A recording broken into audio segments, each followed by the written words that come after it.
সমুদ্র মন্থনে উত্থিত বিষ পান করে নীলকণ্ঠ হয়েছিলেন দেবাদিদেব শঙ্কর।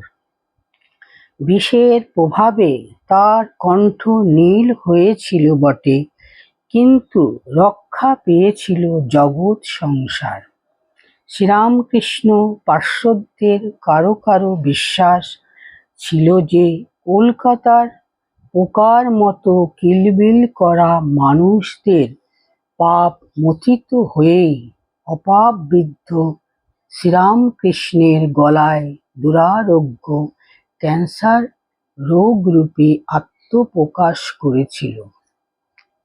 ভীষণ রোগ যন্ত্রণায় দলিত হতে হতে একদিন স্মিত হাস্যে তিনি বলেছিলেন, যা ভোগ আমার ওপর দিয়েই হয়ে গেল, তোমাদের আর কাউকে কষ্টভোগ করতে হবে না। জগতের সকলের জন্য আমি ভোগ করে গেলুম। সেখানে উপস্থিত যারা ছিলেন তারা ছিলেন সকলেই কলকাতার মানুষ। ওই সময় শ্রীরামকৃষ্ণের কণ্ঠে কে কথা বলেছিলেন, ভগবান শঙ্কর না ঈশ্বর পুত্র যিশু? আমাদের মনে হয় উভয়ই।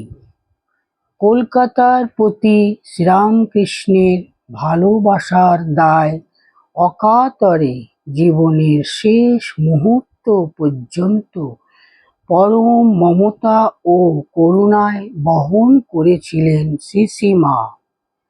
জীবনের শেষ মুহূর্ত পর্যন্ত কথাগুলি আক্ষরিক ভাবেই সত্য। মায়ের মহাপ্রয়াণের আর 2-1 দিন মাত্র বাকি, কথা আর প্রায় বলছেনই না। মায়ের শরীরের অবস্থার কথা শুনে বহু মানুষ দলে দলে আসছে কলকাতার বাগবাজারে মাতৃমন্দিরে। মাকে সেবিকারা জানাচ্ছেন সে কথা শুনে করুণার্দ্র কণ্ঠে জননী উচ্চারণ করলেন জগতের উদ্দেশ্যে তার অন্তিম বার্তা। যারা এসেছে, যারা আসেনি, আর যারা আসবে, আমার সকল সন্তানদের জানিয়ে দিও মা, আমার ভালোবাসা, আমার আশীর্বাদ সকলের ওপর আছে। এই পরম আশীর্বাদ অবশ্য কলকাতায় উচ্চারিত, সুতরাং কলকাতার মানুষ যে তার বিশেষ ভাগীদার তা নিশ্চয়ই বলা যেতে পারে। কলকাতার মানুষদের দেখার ভার যে তারই ওপরে শ্রীরামকৃষ্ণ অর্পণ করেছিলেন, তাই মরতনু ত্যাগ করলেও কলকাতাকে তিনি ত্যাগ করতে পারেননি।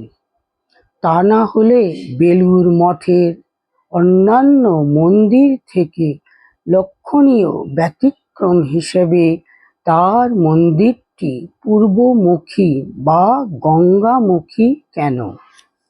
মঠের প্রাচীন সন্ন্যাসীদের কাছ থেকে জানা যায় যে মায়ের বিশেষ গঙ্গা প্রীতির জন্যই এই ব্যতিক্রম। শুধু কি তাই? আমাদের মনে হয় এর গভীরতর একটি কারণ রয়েছে। শ্রীরামকৃষ্ণ তাকে কলকাতার মানুষদের দেখতে মিনতি করেছিলেন, তাই তার মন্দির পূর্বমুখী অর্থাৎ কলকাতামুখী।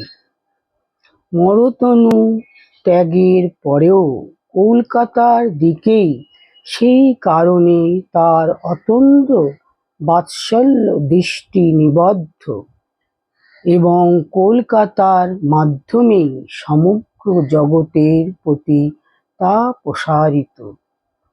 কলকাতার দিকে দৃষ্টি স্থাপন করে পৃথিবীর মানুষকে দেখছেন শ্রীশ্রীমা, কারণ তিনি যে সকলের মা, জগতের মা কলকাতা এখানে জগতেরই প্রতীক।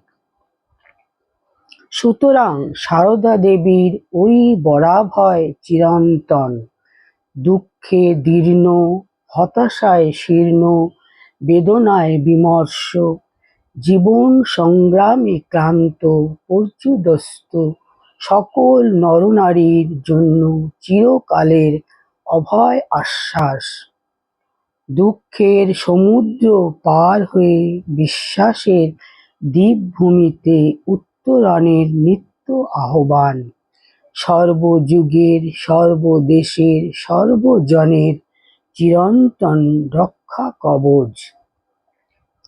অবশেষে 4ই শ্রাবণ 1327 বঙ্গাব্দ 21শে জুলাই 1920 রাত্রি 1:30টার মায়ের মরণজীবের দীপটি নিভে গেল, কিন্তু রয়ে গেল তার অমর জীবনের চির উজ্জ্বল জ্যোতি প্রবাহ।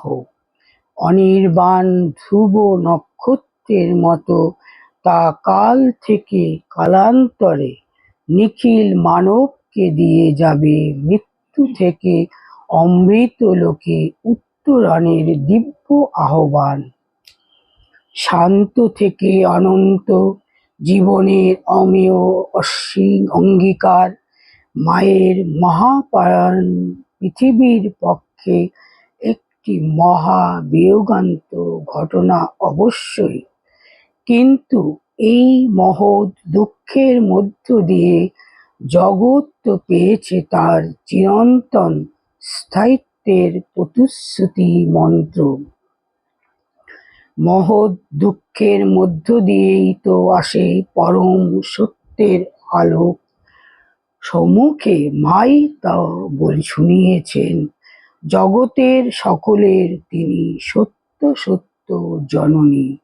শুনিয়েছেন নিত্যকালের জন্য ধ্বনিত তার সেই পরম অভয় আশ্বাস, আমি তোমাদের ইহকালের মা, তোমাদের পরকালের মা, আমি তোমাদের জন্ম জন্মান্তরের মা, আমি মা থাকতে তোমাদের ভয় কি।